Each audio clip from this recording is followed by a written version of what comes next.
அப்புறம் கொள்கை எதிரி அப்படின்றதுல என்ன மாதிரியான வெளிப்பாடு? உங்களோட கொள்கை எதிரி நீங்கள் பாஜகவை வந்து பிரகடனப்படுத்துறீங்க.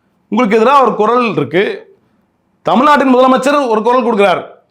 இன்னைக்கு சிபிஐ, ஐடி, இடி வரிசையில் சென்சார் போர்டும் இணைஞ்சிருச்சா அப்படின்ற ஒரு சந்தேகம் வருது. இது வன்மையாக கண்டிக்கத்தக்கது அப்படின்றார். உங்களுக்கு ஆதரவா தமிழ்நாடோட முதலமைச்சர் ஒரு கருத்தை சொல்றார். ஆனால் வெளியில் வர வேண்டிய படம் உங்களோடது, ஜனநாயகன் படம் உங்களோடது. ஆனால் எந்த விதமான கருத்தும் தெரிவிக்காமல் மௌனமாக இந்த விஷயத்தை கடந்து போறீங்க.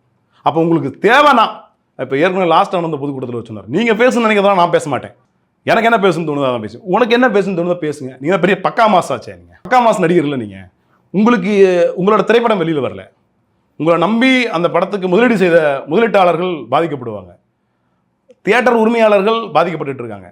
இந்த மாதிரி சூழலில் கூட பாஜகவை வைத்து ஒரு குரல் கூட கொடுக்க மாட்டேன் அப்படின்னு கை கட்டி வாயை பொத்தி வேடிக்கை பார்த்துட்டு இருக்கிறது எந்த மாதிரியான மனநிலை? இது ஒரு தலைவனுக்கு அழகா அப்படின்னு அவங்களோட தொண்டரே இன்னைக்கு அந்த கேள்வி கேட்குறாங்க. தமிழக வெற்றி கழகத்தோட தொண்டர்கள் இந்த கேள்வியை விஜய் நோக்கி எழுப்புறாங்க.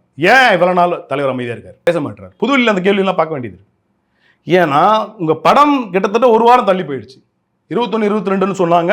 அந்த தேதி கூட இப்பொழுதுக்கு உறுதிப்படுத்தப்படவில்லை. அது உறுதி இருக்கிற மாதிரி தெரியல. அதில் அப்போ உங்கள் படம் ஏதோ ஒரு அரசியல் காரணத்துக்காக உங்கள் படம் வந்து வெளிவரலை.